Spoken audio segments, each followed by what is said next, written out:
আসসালামু আলাইকুম বিয়ার, সবাই কেমন আছেন? আশা করি ভালো আছেন। লাইজুর ব্লগতে আপনার সবাইকে স্বাগতম।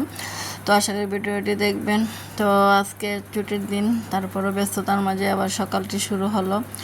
আর শুক্রবার মানে আমার সকাল নাস্তা হওয়ার, স্কুলে কোচিং ক্লাস যাও, আবার দুপুরে খাওয়া দাওয়া করে আবার ড্রয়িং ক্লাসে যাও, সকালেও সাবিত্রী ক্লাস থাকে।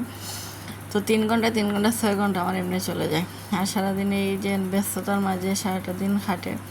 তো আজকে কারেন্ট ছিল না, প্রচণ্ড গরম ছিল, এর মধ্যে ক্লাসগুলো হয়েছে, অনেক কষ্ট হয়েছে। কিছু করার নাই, কষ্ট তো করতেই হবে, মা যেহেতু হয়েছে। আর মাদের কষ্ট ছাড়া তো কোনো উপায় নেই। বাচ্চাদের তো মানুষ করতে হলে মাদেরকে সবার আগে কষ্ট করতে হয়।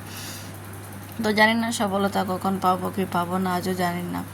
তো চেষ্টা করে যেতেছি, হয়তো মরলেও বলতে পারি, কে মেয়েও ভাবতে পারে যে আমার চেষ্টা করছি, তো আমি পারছি না, আমার ভাগ্যে নেই।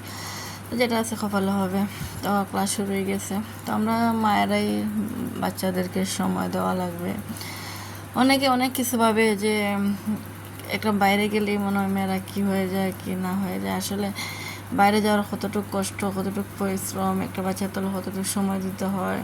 বাইরে গেলে যে আমরা ভাবি যে রাজ্য ফাইলেছে শপিং করা যেতে, আর একটা মা যে সময় তার একটা বাচ্চাকে একটা ক্লাসে নিয়ে যায়, তখন তার মাথার মধ্যে এক মন টেনশন থাকে, একটা মানে কী পরিমাণ টেনশন নিয়ে ক্লাস করায় যে সে পারবে কি না, সফলতা অর্জন করতে পারবে না। সাফল্য অর্জন তার তো সহজ না, খুবই কঠিন একটা জিনিস। এর মাঝে এত প্রচণ্ড গরম, বাচ্চা নিয়ে অসুস্থ হয়ে যায়, এটা এক টেনশন থাকে। মাদের কষ্ট তো আছেই। আবার সকালে কোচিং ক্লাসগুলো শেষ করে আবার এসে রান্না করা, আবার খাওয়া দাওয়া করে আবার যাওয়া, গোসল করাও, মেরে খাওয়াও, এত সহজ না জীবন। কিন্তু অনেকে মনে করে আইরে কি সুন্দর জীবন হারাইতেছি, অত সহজ না জীবন, কিন্তু অনেক কঠিন। আর বাচ্চা হয়ে গেলে যে সব কিছু শেষ তাও না, বাচ্চার পিছনে অনেক শ্রম দিতে হয়, অনেক সময় দিতে হয়। আমরা অনেক মা বাবারে ভাবে যে বাচ্চা মহিলারা কী করে, তাদের তো কাজই সংসার করার কাজ করে। আর বাবা একটা বাচ্চা মানুষ করে দেখ না কতটুকু কষ্ট।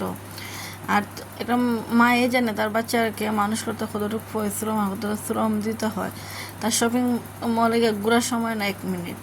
তাই আমি এখন একটা নাস্তা বানাইবার সময় পাইছি না, এসে আবার সারাদিন এই ক্লান্ত দূরতা দূর করতে এসে একটু 5 মিনিট রেস্ট নিতে পারছি না। ছাদে গেছি, কাপড় নিয়ে আসছি, সব জিনিসপত্র নিয়ে গুছাইছি, আবার রুমটা আইয়া কাপড় গুছাইছি।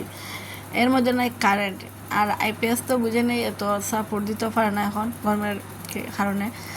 তখন সময়গুলো লাইট ফ্যান অফ করে রাখতে হয়, আগের মতন তেমন একটা চালানো যায় না। এদিকে আবার দেখেন কালকের পড়ার জন্য রেডি করতে হয়, মেয়ে দিকে পড়তে বসছে, আমি এদিকে চা বানাইতে বসাইছি।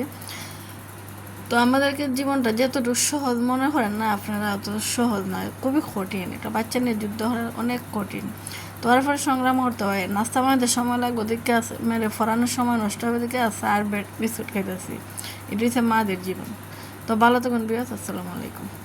সবাই আমার জন্য দোয়া করবেন, আর আমার মেয়েকে জন্য দোয়া করবেন যেন সে সুস্থ এবং ভালো থাকে।